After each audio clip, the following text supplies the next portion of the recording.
From the heart of where innovation, money, and power collide in Silicon Valley and beyond, this is Bloomberg Technology with Caroline Hyde and Ed Ludlow.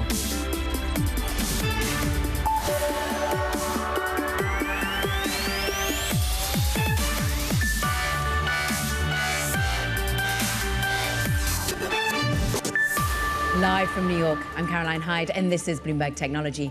Coming up, all eyes on CoreWeave's downsized IPO, with shares set to begin trading on the Nasdaq. We'll discuss with Magnetar, CoreWeave's largest equity holder. This as AI capacity concerns remain, yet in the midst of the anxiety, the race to invest in AI companies has created a slate of new billionaires. We'll highlight them. And US and EU tariffs are front and center, with the market share of Chinese EVs falling to a 2-year low across Europe.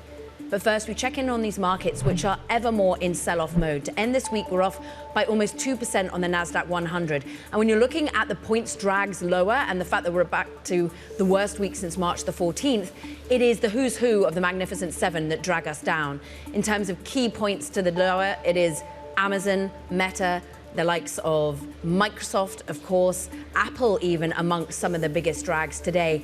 But we want to put this in the light of the IPO that we have, of course, on this day. CoreWeave, one of its biggest key clients, is Microsoft. It's off by more than 2%. Amazon, of course, key exposure to these hyperscalers, which is a cause for anxiety. Nvidia off by 1.6%, which invests an awful lot now into CoreWeave, but also, of course, is a supplier of its chips.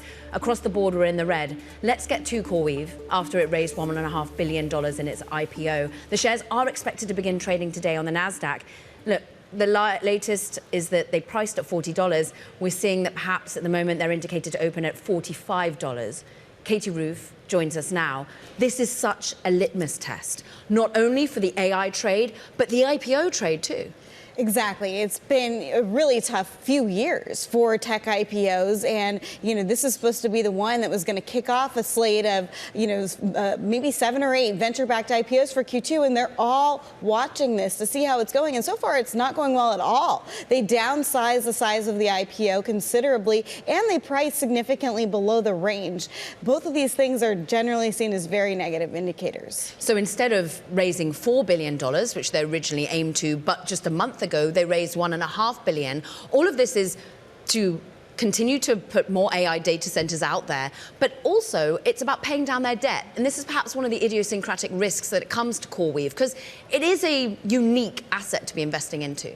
Sure. And so, it's hard to say if really this is skepticism about CoreWeave itself or about the market in general. And so it could be, concerns about their debt, concerns about, maybe even AI getting overvalued. I mean, certainly there's a lot of investor enthusiasm about AI, broadly speaking, still. But maybe they thought that there would be even more enthusiasm than there is. It's hard to say what the market's concerns are right now, but, it's tied to a hot company like Nvidia, and, it's going public at a time when last year's tech IPOs actually went fairly well. Timing seems to be the brutal issue here. Nvidia had to come and step in basically and say, I will take $250 million of this. I will secure and put a $40 price bottom in on it because I'm a key client, and equally I'm a key investor. They got about 60% of the holding of the equity. That is such a bad signal. Who else is impacted by this? Who are the VCs that got in late on this particular name? Well, so Magnetar, a hedge fund, is actually the largest shareholder here. They got in early, didn't they? They've been supporting for a while. Sure. But you also have other names like Cotu is involved. But interestingly, of the top shareholders, and I looked at the cap table, there were no VC names above 5% in that ownership. And so while it is venture-backed, certainly, some unusual players here are the owners. Some crossover funds, some strategic investors, to say the least. Katie Roof, such a great job across the venture sphere. You want to tune in later to this hour for our conversation with CoreWeave's largest institutional investor. That is Magnetar. The senior managing partner, David Snyderman, is going to be joining us to discuss. But first, let's get back to the markets and what this signals for it. Ipek Oskadeshkaya is with us, senior market analyst at Swissquote. All eyes from the public markets are on this listing. Not just private investment that matters, but the ongoing AI narrative is kind of in the breach here. Oh, I think we have a technical issue. Are you muted? Oh, how technology fails us at times. We'll get back to IPEC in just a moment, but we want to be discussing with her just how we've got this pushes and pulls as to ultimately what the demand side is for AI capacity at the moment, but also demand side for AI generative products. Let's just bring you a tweet that I noticed, a post, as I'll say, coming from one Sam Altman, who's been discussing the fact that we're also rushing to use the latest formation of ChatGPT and the image generator, that we're seeing, as he calls it, a melting of GPUs at the moment. So much demand for his compute capacity. Let's get back to IPEC, because herein lies the quandary for the market. We are questioning AI infrastructure, whether we're in a bubble and whether or not we should therefore be backing CoreWeave or not. On the other side, you've got Sam Altman seeing such success for the latest product announcement from ChatGPT that his GPUs are melting. So what's your take right now? I mean, yes, the CoreWeave's IPO is clearly not coming at the right time in terms of market appetite, because it's coming at a time when investors are increasingly worried about whether there is an oversupply in AI data centers and AI supply overall, while demand looks like it's not growing as fast as many have projected. But on the other hand, the news actually come in and they are encouraging. There is a great adoption of AI in technology, and this adoption is also expanding toward the non-technology pockets of the market. It is also happening in China and across the world. So yes, there are a lot of doubts about whether the AI adoption is happening at the desired speed. On one hand, the big technology companies, they keep ensuring the markets and investors that this is happening, and on the other hand, we see some slowing in the pace of what you would expect to be a strong growth in terms of market valuation. So there are a lot of doubts right now, and CoreWeave is actually going public in the middle of a jungle of doubt. IPEC, we'll have to leave it there with some technical difficulty with your sound, but we thank you so much for your perspective. IPEC, Ostagashkaya, of course, happy weekend of Swissquote. Coming up, the tech industry warning President Trump's tariffs could undermine his own policy agenda. Jason Oxman from the Information Technology Industry Council is going to be joining us on that. This is Bloomberg Technology.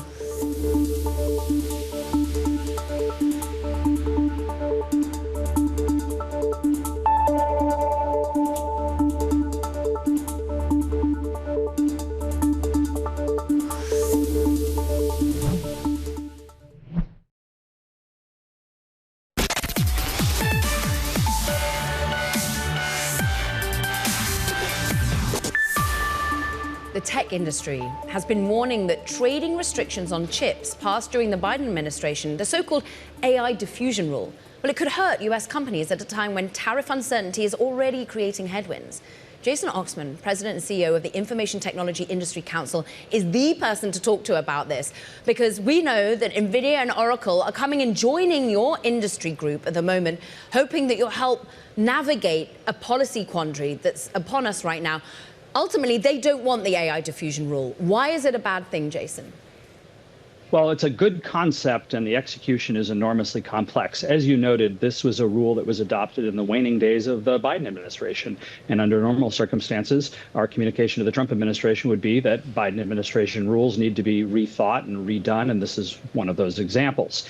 The challenge here is that the concept of denying the Chinese Communist Party and the Chinese army access to the latest generation of AI technology from American companies, well, that's a good idea. It's a national security issue, and we want to do it in the right way.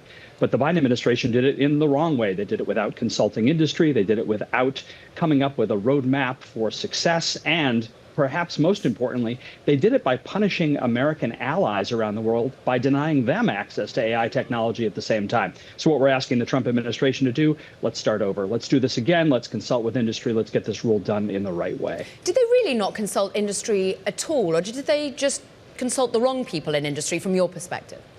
I know it's easy for industry to say we weren't consulted properly. In this case, it is honestly the case that they did not consult us at all. And this rule was released 7 days before the end of the Biden administration. They really wanted to rush it out the door. They'd been working on it a while. They ran out of time, and they did it without consulting industry. And the reason industry consultation is important is not just because we think we have good ideas, we do, but it's more important to make sure that the rule is done correctly so that American industry is not punished.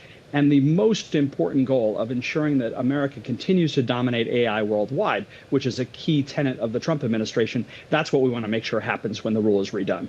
So let's think about a more perfected rule here. As you say, the ultimate goal of ensuring that very sophisticated chips doesn't get into China's hands, for example, you think is the right one. How do we get there without hurting the middlemen that are the wrong middlemen to hurt? Yeah, I think there are two things here. One is the way in which the rule was put in place by the Biden administration. It actually imposes caps on every country in the world and their ability to get access to AI technology.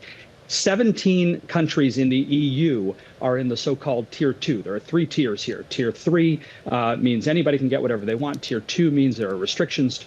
Tier 1, you can't get anything. Tier 2 for 17 countries in the EU means they're capped on their ability to buy AI technology from the U.S. Why? Not because we're worried about them, but because we're worried about enforcement mechanisms. So what the Trump administration can do is work and negotiate with our allies around the world to make sure those enforcement mechanisms are in place to deny the Chinese Communist Party access to this technology. That's the first thing I think is important. The second thing I think is important, and again, this is why industry consultation is important, is China is a market that is huge. It's 1.5 billion people. A lot of stuff is made there. A lot of stuff is sold there. If we deny China access to all American technology, the only message that delivers to China and frankly to other countries around the world is maybe China should make this technology because they're going to make it available without restriction to the rest of the world. So we want to make sure we don't ironically incentivize the Chinese technology industry to start making inroads and harm American interests around the world as a result. Jason, has that horse already bolted? From what we see with DeepSeek, that was in the case of lack of access to sophisticated chips, they found a workaround. Well, they did, and I think there are a lot of questions about DeepSeek and just how well it was put together, how functional it is, and whether it was programmed in part with American technology. And we'll see more about that going forward. But I think there's no question that U.S. technology isn't dominant and doesn't continue to be dominant. The real only open question is how long will that last? And if we deny American technology companies access to international markets and partners, that handicaps our ability to continue positioning the United States as the world leader in AI. Jason, it's not just the AI diffusion rule that has many investors concerned. It's also just tariffs, more bluntly, coming in as a weapon. We've just seen what's being, I think we've just got some breaking news that I want to go to, that President Trump and indeed now the leader of Canada, Carney, have agreed to meet after Canada's election where Mark Carney is now the leader. So just a bit of breaking news there from the geopolitical front with Trump and Carney meeting, Jason. And this is to do with that very thing of tariffs. At the moment, we've seen how autos have been in the eye of the storm when it comes to Canadian tariffs, when it comes to Mexican tariffs. But we understand that semiconductors are going to be coming into place when we think of Liberation Day in early April. How much is that a fixation of the market? Well, the president has suggested that semiconductors perhaps won't be subject to tariffs. And I think this raises the broader question of certainty for business. That's what business needs. It needs certainty. And we're only, 9 weeks into the Trump administration. A lot has happened. He's moving very quickly. And the tech industry is responding very favorably to the Trump administration's call, the president's call, to bring manufacturing back to America. The very first business announcement made in the White House, literally less than 24 hours after President Trump's inauguration, was 3 ITI member companies, SoftBank, Oracle, and OpenAI, announcing a $500 billion manufacturing project in the United States. We've seen TSMC announce another $100 billion investment, Apple $500 billion. Even international companies, Siemens and Schneider Electric have announced multi-hundred million dollar investments just in the last few days. So it is happening. The tech industry, really more than any other industry, is responding to the president's call. But to your question about tariffs, I think it's really about certainty. Tariffs can be a tool, and we'd like to see the president continue to exercise his skill as a business negotiator, which he does very well, and strike deals. And trade deals in particular are important. Tariffs are a path to trade deals. The president, during his first administration, did a terrific job of entering into trade deals around the world with China, with Mexico, with Canada, with Japan, and others. We'd like to see those trade deal negotiations move forward and replace the need for tariffs so we can have that business certainty and access to U.S. Markets and international markets that American companies need. Jason Oxman, thanks so much for joining today from the Information Technology Industry Council. Meanwhile, it's time now for Talking Tech. And first up, India reveals a $2.7 billion plan to subsidize the production of electronics components, covering parts used in displays and camera modules and some circuit boards. The Indian government says the program is expected to attract nearly $7 billion in investment and could help some companies pivot away from China.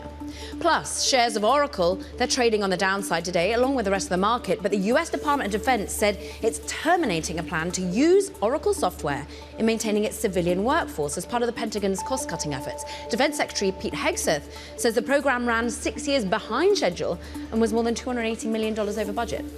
And speaking on Fox News, Elon Musk says his Doge team is well on the way to slash the US deficit and weed out fraud. Take a listen. To reduce the deficit by $1 trillion. The government is not efficient, and there's a lot of waste and fraud. So we feel confident that a 15% reduction can be done without affecting any of the critical government services. But the swift action by President Trump and Doge to fire workers, cut costs at the IRS, for example, are creating temptation amongst taxpayers to cheat. Tax professionals and former IRS commissioners are sounding the alarm bells, saying the administration's actions could actually embolden people to commit fraud on their taxes or simply not pay them. Now, coming up, experts say the White House's signal messaging mishap could have revealed sensitive information to foreign adversaries. More on that next. This is Bloomberg Technology.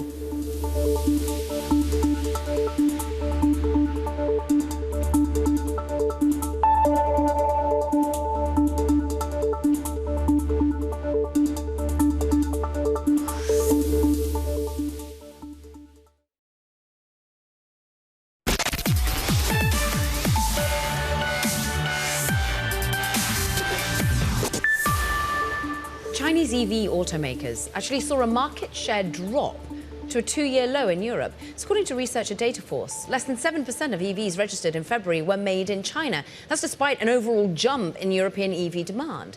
Bloomberg spoke with Sigrid de Vries, Director General of the European Automobile Manufacturers Association, about the impact of tariffs on the autos industry.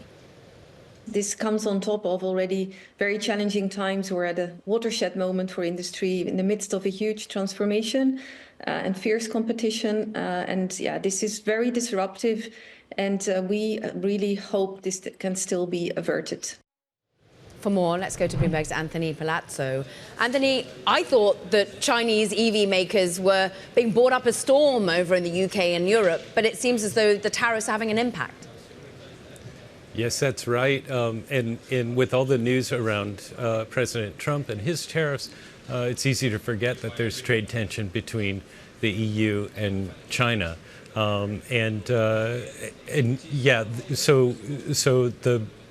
the Chinese companies have been really making an impact here in Europe.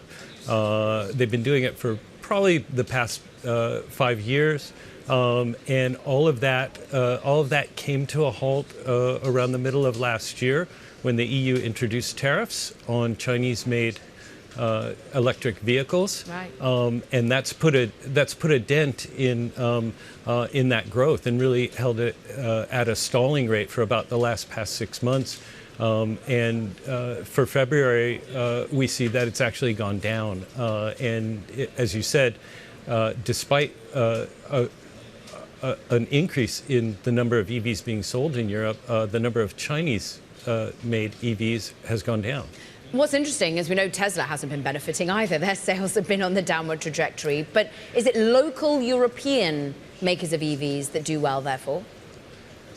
Right, and that's the other irony of this whole situation is that Europeans have largely started to turn away from Tesla. They don't like the way Elon Musk has been conducting himself and intervening in German politics.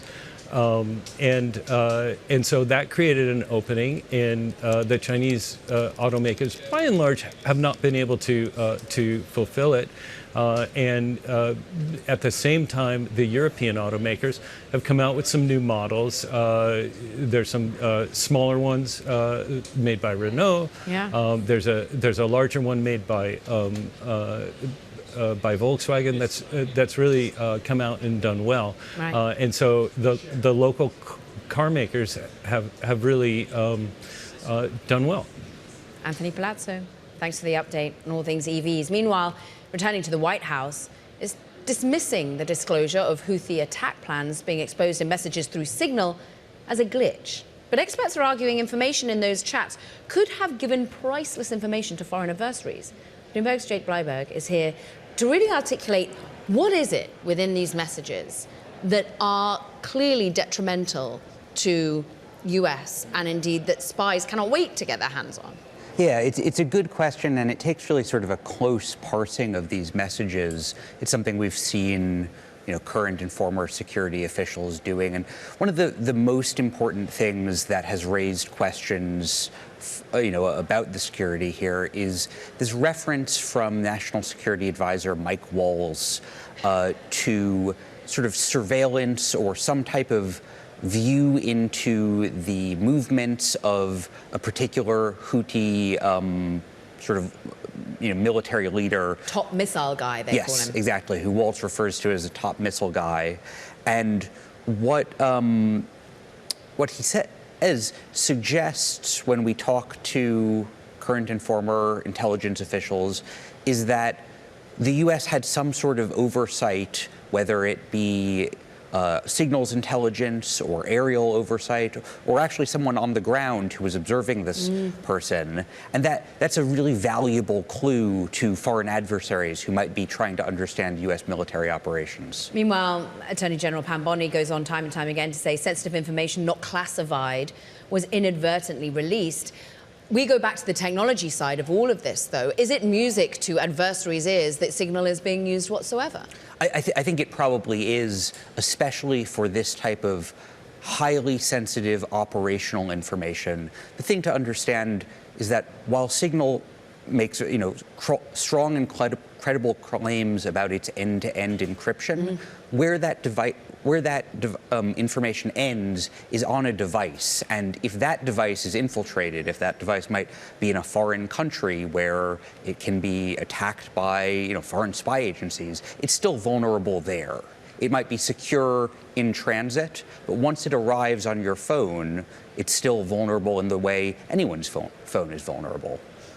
It's a story that's going to continue, and we thank you for tracking it for us. Jake Bleiberg on the security implications of using that Signal device. Meanwhile, coming up, we'll have more on CoreWeave. As it readies trading on the NASDAQ today, the latest is that it's indicated to open at about $45 a share. The IPO priced at $40, that'd be a tick higher. But remember, significantly downsized, and the price point of $40 well below what was originally planned just last month. From New York, this is Bloomberg Technology.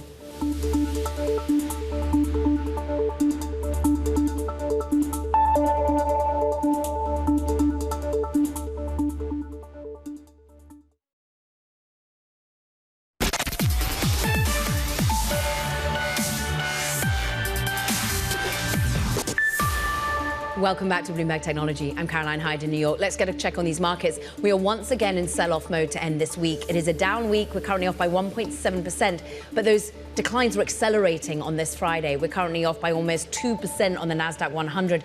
Amazon, Microsoft, Apple, Nvidia, Meta, Google, basically a who's who of the Magnificent Seven are leading us to the downside. Very few stocks are currently in the green. And this, of course, on a key day and test for the market when it comes to IPO appetite, but also artificial intelligence appetite. Let's get back to CoreWeave. I'm pleased to say Bloomberg's Ryan Gould joins us, who has been tracking this IPO, the intricacies of the pricing that looks like it's going to price at about maybe $42.50, maybe $45 is where it's indicated. It priced at $40, but might trade higher. But this has been a torrid time, and you've just spoken to the CEO. Yeah, so I just got off the phone with Michael Intrater, the CEO of CoreWeave. Obviously, a very eventful week to them. I think they're relieved to kind of get to this point now where the letters have been signed. They're looking to open shortly, as you say, indicated 45-ish. Some of the big takeaways, I would say, Michael Intrater is saying that we saw yesterday Nvidia came out and said that they're going to anchor this IPO, a $250 million order. Without Nvidia coming in, Mike Intrater says that this IPO will probably not got over the line, which I think is quite a statement. I mean, I think there's obviously a lot to be said here about them coming in and validating sort of CoreWeave's strategy. They're clearly a big customer, but I think just putting that out there, it gives you a sense as to kind of the market dynamic here. To have a customer like Nvidia coming in and saying, okay, we're going to get behind you. Without them, this IPO wouldn't have happened. I hate to be cynical, but Nvidia could be seen to be just protecting, A, its demand, but also protecting its own investment. They were already a 6% holder of CoreWeave, right? I think that's probably fair, yeah. And I think, you know, in a week where Nvidia has also been down and under some pressure, I mean, I don't want to sort of put words in anyone's mouth, but it's kind of like, you know, let's help out a friend. That's what it comes across in some way. And I think, you know, just given how fundamental CoreWeave or Nvidia is to CoreWeave, I think it probably makes a lot of sense for them to have come in with that kind of statement. Yeah. But I think, you know, there were some other headlines as well, as we talked about this week. I mean, the Microsoft headlines sort of distancing themselves from some data center infrastructure coming projects. From TD Cowen, yeah. Yeah, I mean, you know, it's been a rough week. It's been bruising, and I think the guys over at CoreWeave are very relieved to get to this moment.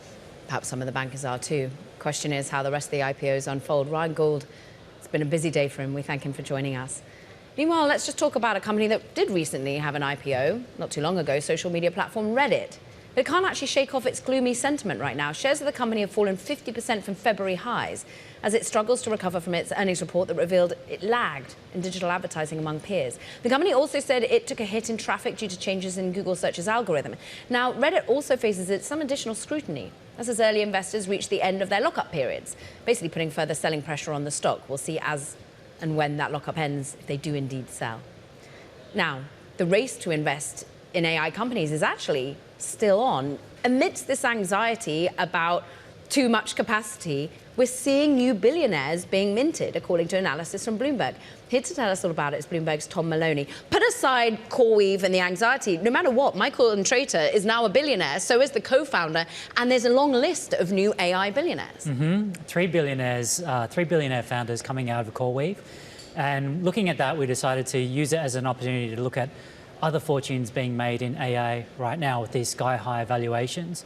So 29 founders we looked at across 8 companies. Collectively, they own stakes that are worth or soon to be worth $71 billion. The who's who of the startups, some of them unsurprising. Some of them, like, I mean, we know Perplexity, for example, is got that sort of evaluation. What's interesting is some of them are OpenAI alums setting up their own companies, not yet even with products, and they're worth so much money. Marira Marathi, for example. Yeah, absolutely. You know, look, a couple of these companies I'd never heard of. Thinking Machines Lab, you just mentioned, I mean, that's a brand new company, no product, OpenAI alums, but looking to raise $1 billion at a $9 billion valuation. And then Safe Superintelligence, again, OpenAI alums, less than a year old. They're already sitting on a $32 billion valuation. So just kind of really insane numbers out there. Clearly, there's a lot of love for the use of generative AI, even if perhaps the capacity for it is not being too loved on this day. Tom Maloney, great to have him. Meanwhile, coming up, Silicon Valley veterans set their sights on outsiders. The co-founders of Long Journey Ventures join us to talk about their firm's strategy. There's a little bit of magic, apparently. This is Bloomberg Technology.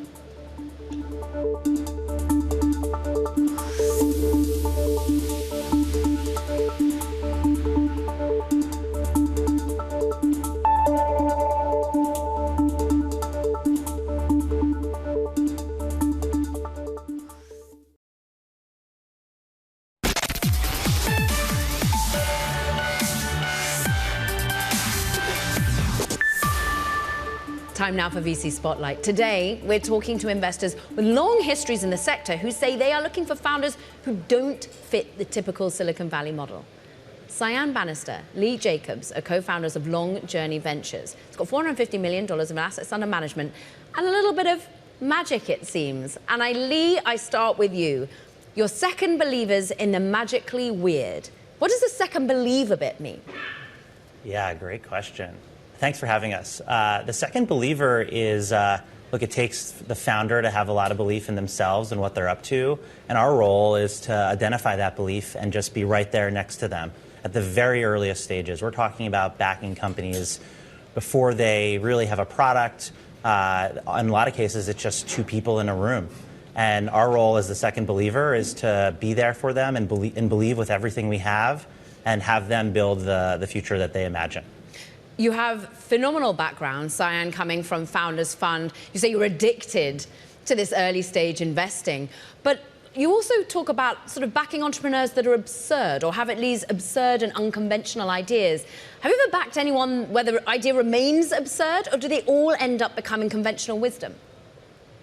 Well, obviously, you don't get everything right, and so some things do maintain being absurd. Is there an but example? Eventually, well, there's a lot of examples that continue to be absurd. You're basically too early, and you're not right about timing. But some things, they end up becoming consensus investments, and you end up seeing them on your show on the Bloomberg terminals. But we like to get ahead of it and invest in them early when it's not a thing and there hasn't been a term coined for the whole space yet. Yeah. But eventually it does. I mean, Lee, I think of many would have thought sending gigantic rockets that then you can reuse and even catch the boosters of would have seemed absurd a long time ago, but you helped with early checks into the likes of SpaceX, Uber, Anduril. Lee, is there a consistent factor in the companies that you're backing? Yeah. All the businesses that we back at the stage when they're really absurd before they become consensus are independently derived. The founder has followed their own curiosity to something that no one else sees. I like to say they're in a room by themselves, and that's a really good sign. So our job is to be in that room with them and to show us the future they see. So yes, Anduril and all of these businesses that Cyan and us have all backed were absurd. It sounded crazy. But now they're here on Bloomberg TV. So they enter the mainstream over time, and our role is to be there for them as they tell us the future. So the main theme is just independently derived and derived with curiosity. Cyan, we were just seeing a list of portfolios, companies that you've backed in prior funds, companies that you back now. I'm interested in Crusoe in particular because this is about data center capacity, AI infrastructure, but doing it with the climate in mind. What drew you to that company in particular? I'm actually going to toss this one to Lee. I think he deserves most of the credit for Crusoe. He was the first check into Crusoe ever and saw, this company before anyone else did, and he actually brought it to me at Founders Fund. And it's how Lee and I actually developed some of our working relationship. I think it would be best for him to answer this. He deserves all the credit. Lee, go into this moment, given that we've got a day where CoreWeave is going to the market, and many are questioning the need for AI infrastructure. Are you questioning it? No, not at all. Crusoe's a really special business. Yes, we were the second believers in that business at the earliest stage. What they saw, what Chase and Cully saw initially, was a real need for energy. And a real need for actually building these data centers in very difficult places. And that, CoreWeave is a great business. We're really excited about the space in general. We believe Crusoe has a different business model and a different opportunity ahead of it, where they really have focused on energy from day one. And as we know, energy is the real bottleneck for what it takes to build a great AI application and build these data centers. So we're really thrilled. Cyan, you've built a very unique space within which you work. You've built a unique philosophy on the way you invest. And you've got your fourth fund, I think is $181 million in excess of. How are you thinking about where the talent is that you back? Are you all about West Coast, where you currently sit? Are you thinking about outside of that particular area of Silicon Valley? Yeah, we're location agnostic. We have venture partners all over the world. We have a venture partner, Pascal Levy-Garbua, who's in France. We have Justin Mayers, who's in Austin, Texas. We're always looking to expand the team. We punch above our weight for our fund size. Magical founders exist everywhere. And, what we're looking for are people who are just, thinking about how they're going to fundamentally transform the future for humanity. And they're thinking about very big ideas. And so we like to think 6 to 7 years ahead. Going back to Crusoe, we identified that energy was going to be needed for crypto as well as AI before AI was even a space. And so that's what we're doing right now, is we're thinking about what comes next. And so while everybody's investing sort of in the Cambrian explosion of the application layer, we're thinking about what does this enable 6 to 7 years from now. And so we're already looking at things like biotechnology, nanotechnology, et cetera. And, you can always count on Long Journey to be thinking about the future, because it's a long journey before they ever end up on NASDAQ. We have to be able to see this idea when it's just a napkin and a bunch of people in a house potentially, and give them their first check and believe in them. House, garage, room. You've got roughly 130 companies, Cyan, that you've backed thus far. That's a lot. And I'm thinking about how you're attracting the LPs into fund after fund. What do you think is the ability to weather what has been a tough time in the VC market? Well, we're very differentiated. I think that our LP base sees that when they look across, all of their fund managers. They're seeing that there's not a lot of duplication because we're looking into the future. We're finding people that look absurd, and so everybody's passing on them. And so, when you have a crazy idea about the future, if you think about Uber, when they went out to pitch Uber, everyone said to me when I tried to pass that deal on to my co-investor, my colleagues, no one's going to get in a stranger's car. If you look at Airbnb, they said no one's going to stay on a stranger's couch. If you look at Niantic, they said no one's going to catch invisible Pokemon. If you look at SpaceX, they said no individual in the private sector deserves to launch rockets into space. The list goes on and on. So I'm looking for, one of my ex-colleagues, Jeff Lewis, liked to call it a narrative violation, and that's how he coined it. But that's what I'm looking for are, things where I have a firm belief and I can see the future, and no one else can. You're going to get a pricing advantage. And we continuously bat above average, and we're doing incredibly well, and our LPs see that. And so I know it's a competitive and a tough landscape to raise right now, but I think our LPs are very excited and continue to be in what we're doing. Who doesn't love a little bit of absurd? Cyan, Banister, Lee, Jacobs, two of the co-founders along Journey. Thanks so much for joining us today. Coming up, we're going to speak with CoreWeave's largest institutional investor. David Snyderman is going to be joining us, Senior Managing Partner at Magnetar. You don't want to miss this conversation. This is Bloomberg Technology.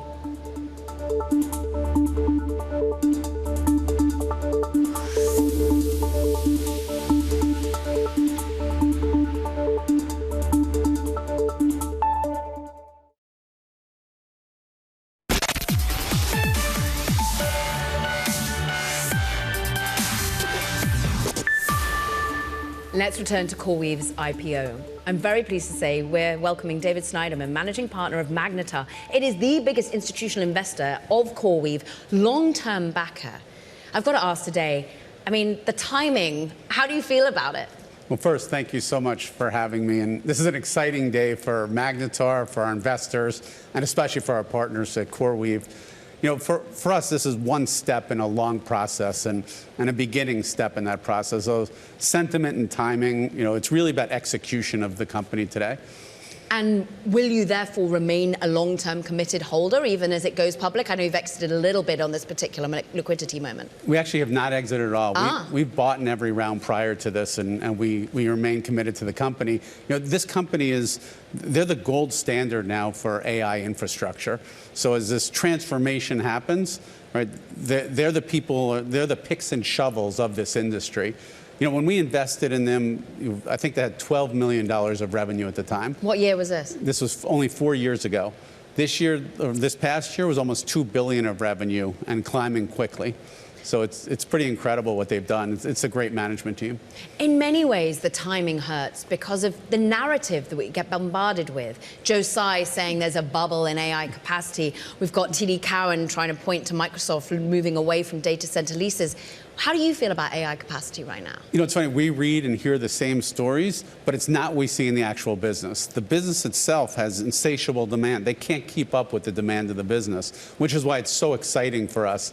And I'll walk you back to how we think about it at Magnetar. We watch earnings reports of all the major companies, and we add up CapEx. But where does the CapEx actually go? It goes into these innovative companies like OpenAI. And then OpenAI, you see the revenue traction. They announced, I think, a couple days ago on Bloomberg that they were $4 billion last year, and I think it's $12 billion this year and $27 billion next year. I think that's one company in one sector. You start to add up all of that revenue, and what people don't understand about compute is it's the single biggest driver of the expense structure of these companies. 30 to 70% of revenue goes directly to pay for compute. Right now, CoreWeave's the gold standard for that market. Before, I've got to ask you about OpenAI a little bit more, but what's so interesting is the way you've done it is you're lending, and your background's fixed income, so you know all about lending. Yes. You're an equity provider. Why go so across the capital structure of a company like this that ultimately only has a limited amount of ultimate customers, the hyperscalers? Sure. Well, first, their customer base is growing quite quickly, so we'll hit on that in a second. But for Magnetar, what we're really good at is lowering the cost of capital for capital-intensive companies. And so we haven't been in technology near as much in the past, but now we're seeing them cross. Now technology is capital-intensive. Technology, for AI to be effective, you need GPUs, you need energy, and you need real estate. 3 of the most capital-intensive industries on the planet. And people like Magnetar can come in and really help companies and partner with them and lower their cost of capital. For us, we want to participate across the capital structure of these companies.